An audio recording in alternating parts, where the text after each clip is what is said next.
258 million children are out of school around the world. Hi, I'm Bella Feliciano, and today I will be talking about the connection between poverty and education. Children may not attend school for many reasons, but it is all stemming through the root of poverty. Extreme poverty is very common throughout the world and in third world countries.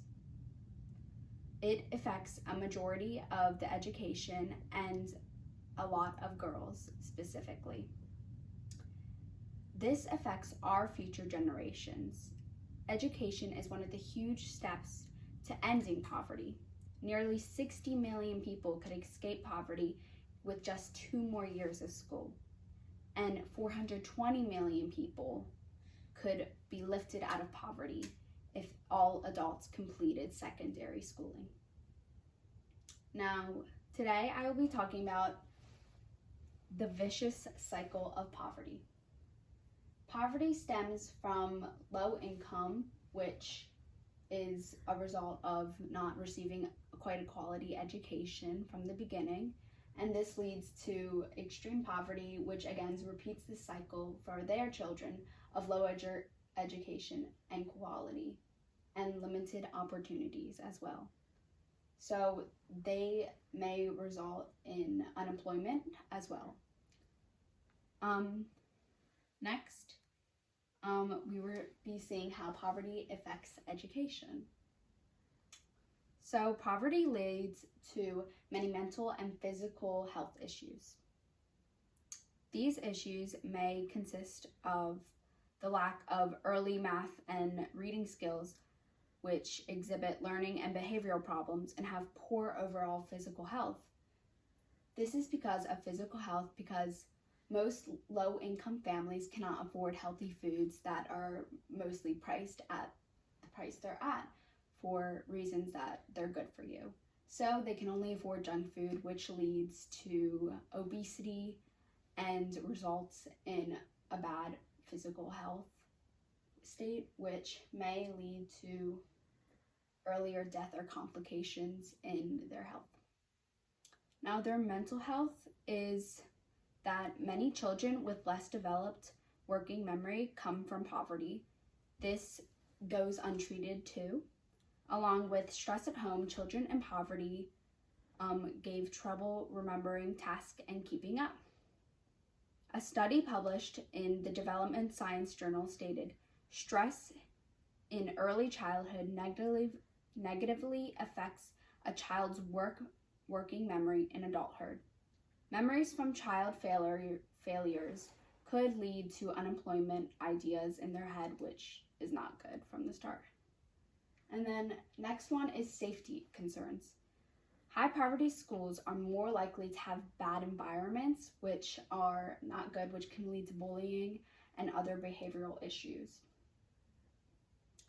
So safety is also a main concern at the household, which can lead to abusive parents and really bad stress environments at their house, which is not good for the child's mental health, for they already have stress now at home and at school, which piles on and is not good, which leads me to a stressful school environment. A stressful school environment is because of the lack of concern from their parents at their house.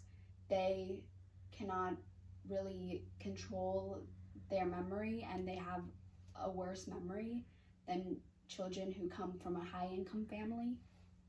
So they aren't able to listen to tasks more throughout school, so that leads to a very stressful school environment because they're frustrated and they can't concentrate or understand what they're learning, which puts them behind. And finally, this all leads to poverty in adulthood. Because of all of the stress and all of the concerns, this leads to unemployment, which again results in poverty. And then the cycle goes over again, like I was talking about. So then next we have relations between inequality and education.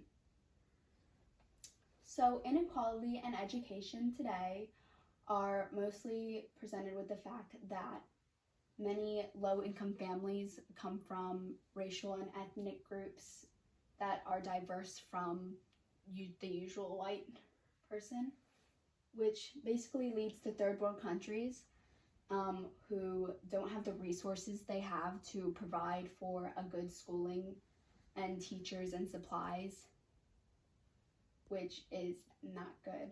So actually studies show that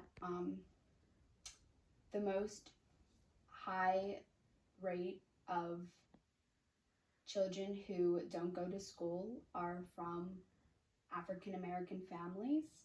And this also comes from the fact that many low-income families, their parents have not gone to high school or finished or completed that or went to college, which definitely influences a lot of the idea of their children.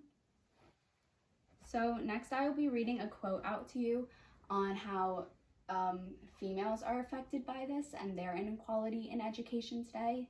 Like Malala, as you see, she fought for the rights for females who were banned from getting schooling and an education in her country, and she was unable to receive an education, so she fought back and she was able to speak out against it, and she actually won a Nobel Peace Prize for that. So I'm going to read this out. For girls, the effect of education is particularly strong. If all women in poor countries completed primary education, child mortality would drop by a sixth, saving almost 1 million lives each year. If they all had a secondary education, it would be cut in half, saving 3 million lives. Education can prevent maternal mortality by helping women recognize danger signs, seek care, and make sure trained health workers are present at births. If all women completed primary education, maternal mortality would be cut by 2/3, saving 189,000 lives each year. So basically, girls' education literally saves millions of lives. So that's why women should be getting an education, and there should be more influence in schooling for women to seek careers that are mostly dominated by men. And next we come to family income and education. Now, of course, family income will affect which education they have, which is private schooling, which has many good teachers and good qualities. They have a really challenging curriculum, which most public schools do not, since they are funded by the government and they are funded by taxes, and then poor people, people in poverty, they can't really afford taxes that well. So basically, their family income affects which school they go to, which the area they live in, and the area they live in will affect the school they go to because it has to be high quality and good for their education, which leads the rich cycle of how the rich stay rich. So yeah. And then next we come to how we can prevent poverty through education. Now, spreading awareness of the effects of poverty is definitely our main goal today, because most young girls today aren't able to do as much as they want to.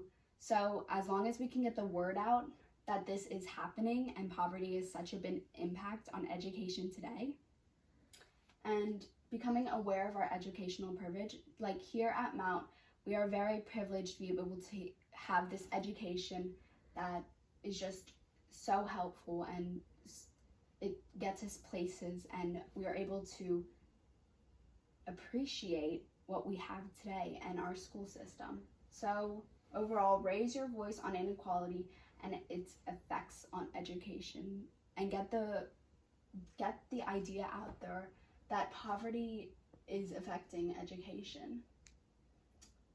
So we want all the poor and the rich to be equal in education, because everybody deserves an education. So education is for all. So make sure to get out there and and spread the word. Thank you.